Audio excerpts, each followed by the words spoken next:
Algunas de las 5 vías tienen una gran fuerza argumental, y en su tiempo eran casi imbatibles, pero no pueden ser utilizadas seriamente como argumentos hoy en día.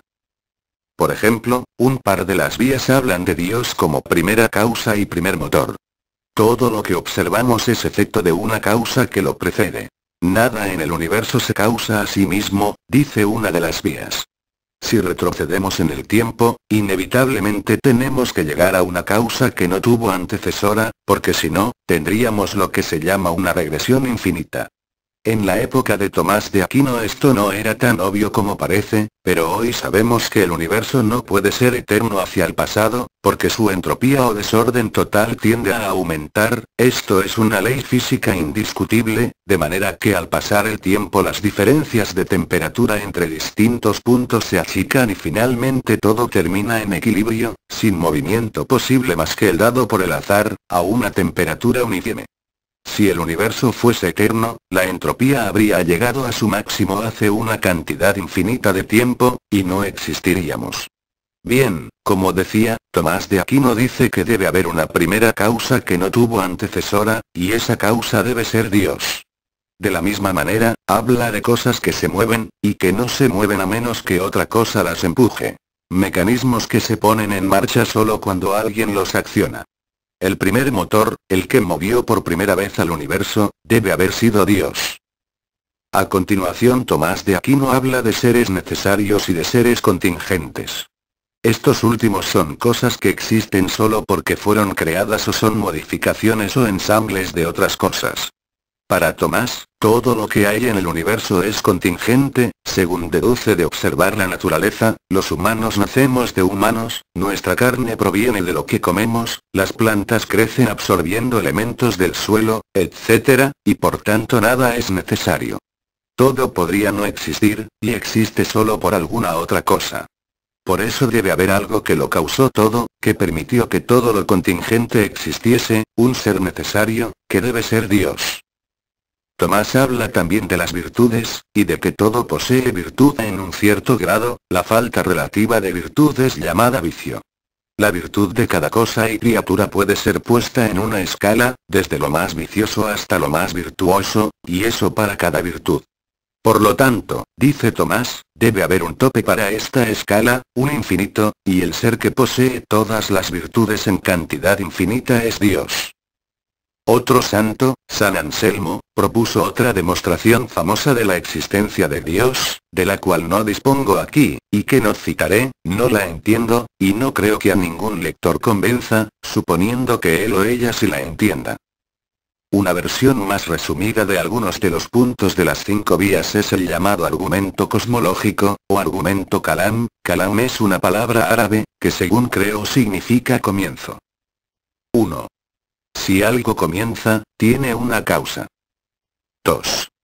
El universo comenzó a existir. 3. Por lo tanto, el universo tiene una causa. Queda, como a Tomás de Aquino, demostrar que la causa es Dios, y específicamente el Dios judeocristiano, pero ese es otro tema. Más cerca de nuestros tiempos, y de la mano del movimiento creacionista, propulsado por fundamentalistas, generalmente norteamericanos, que afirman que la Biblia debe ser leída literal y no figurativamente, tenemos el argumento del diseño. Los creacionistas creen que Dios creó el universo y el hombre, aunque algunos están dispuestos a aceptar que no necesariamente fue una pareja en un jardín y en exactamente 6 días, y creen sobre todo que Dios impuso un plan y una intencionalidad a la creación. Dicen que el universo tiene leyes finamente ajustadas para la existencia de seres como nosotros, y que los seres vivos son muy complejos como para haber surgido de una evolución guiada por las fuerzas impersonales del azar y de la selección natural. Por lo tanto, afirman que Dios impuso las leyes y el orden, guiando el desarrollo del universo según su divino plan. Estos han sido los argumentos proteístas más conocidos. Procedo ahora a refutarlos. Refutaciones. Las 5 vías no son tan difíciles de refutar como parecen. La que habla de la escala de las virtudes lo hace como si las virtudes fueran objetos concretos que se pudieran pesar y medir, y asumiendo que el vicio es la mera ausencia de virtud. Esto es una base de la doctrina cristiana, Pero ¿por qué no considerar a los vicios como objetos medibles también? Eso crearía la necesidad de otro Dios, un supremo malvado, que no puede existir. Incluso Satanás es una criatura de Dios, y no tiene sus poderes, en la teología cristiana. De todas maneras, no es lógico pensar que toda escala tiene que tener un límite infinito, o un límite de cualquier clase. Si yo ordeno un conjunto de personas por su altura y aplico ese razonamiento, tengo que decir que debe haber alguien infinitamente alto, lo cual es absurdo. El infinito es un concepto matemático que se usa con rigor solo en matemáticas, y con mucho cuidado. No es un número, ni tampoco se encuentra en la realidad concreta. El asunto del primer motor y la primera causa se reducen a un solo argumento, y la respuesta es la que dio el filósofo Bertrand Russell hace décadas. Si todo debe tener una causa, entonces Dios debe tener una causa. Si puede haber algo sin causa, tanto podría ser el mundo como Dios, así que ese argumento no tiene validez. Bertrand Russell, ¿por qué no soy cristiano? El argumento cosmológico es muy parecido. Recordemos que la primera premisa es que, si algo comienza, tiene una causa, y que la segunda premisa es que el universo tuvo un comienzo. Esto parece una obviedad, pero no lo es tanto, ahora. Para empezar, la primera premisa es inválida.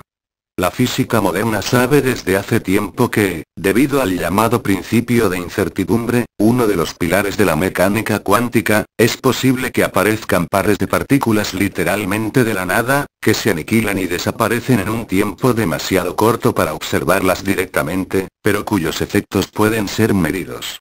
Esto no viola ninguna ley física, y de hecho ocurre todo el tiempo.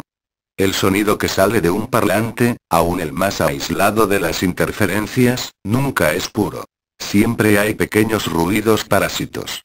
Ese ruido imposible de eliminar es el ruido que producen partículas cargadas virtuales al aparecer, interfiriendo brevemente con los canales eléctricos que transportan el sonido, con los circuitos electrónicos que lo producen, y literalmente con todo lo que haya en medio. Por lo tanto, la premisa número 1 del argumento cosmológico es inválida. Hay efectos sin causa. Sin causa a priori, se podría aclarar. La causa es evidente después de que ocurrió el suceso, pero antes es impredecible, y de hecho, por definición, no queda ningún registro posterior de ella. Además, la segunda premisa parece que también es inválida. El universo no tuvo un comienzo. Para que algo comience, debe haber un momento en el tiempo en que no hubiese comenzado, y un momento posterior en que estuviese en marcha. Pero si la teoría del Big Bang es verdadera, el espacio y el tiempo aparecieron juntos. No hubo nada antes del universo porque el concepto de antes no estaba definido. Incluso San Agustín afirmaba esto. Otras teorías rivales, porque el Big Bang no está en absoluto probado, afirman que el espacio-tiempo no tiene borde, sino que es como la superficie de una esfera, que sin ser infinita tampoco tiene un límite, sino que se curva sobre sí misma. En este caso tampoco hay un punto de comienzo, literal o figurativo. Finalmente, una teoría en boga hoy en día, y con méritos, afirma que el universo, lo que nosotros llamamos así, surgió de una fluctuación del vacío de un universo anterior, exactamente como surgen de la nada las partículas virtuales de las que hablábamos. Es teóricamente posible que nuestro propio universo esté engendrando otros en este preciso instante. Pero no nos enredamos con la cosmología. Lo importante es que el argumento cosmológico es en principio inválido, porque sus premisas fallan. Cabe preguntarse qué pasa si estas teorías alocadas son simplemente eso que uno piensa, locuras. Bien, es perfectamente posible, pero un ser humano sensato debe resistir la tentación de poner a Dios en los lugares donde no llega su conocimiento. Por mi parte, estoy perfectamente conforme con decir no sé difícil, pero desarma a cualquier adversario en una discusión. Dios y la ciencia. Esto que acabo de mencionar es un problema para muchos. Los ateos que lo lean dirán que es como abandonar el campo. Los teístas dirán que efectivamente es un abandono del campo, y que la única solución para esta ignorancia, solución que no queremos aceptar, es Dios. Sin embargo, esto proviene una confusión sobre el papel de la ciencia. Nadie dice que la ciencia tenga que ser una religión, o que deba tener todas las respuestas. La ciencia formula teorías.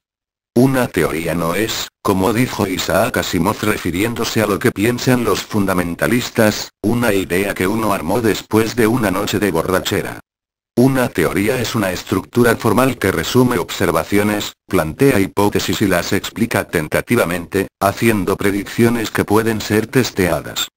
Karl Popper, un estudioso y filósofo de la ciencia, decía que una buena teoría debe ser falseable, o sea, que debe poder probarse falsa de alguna manera.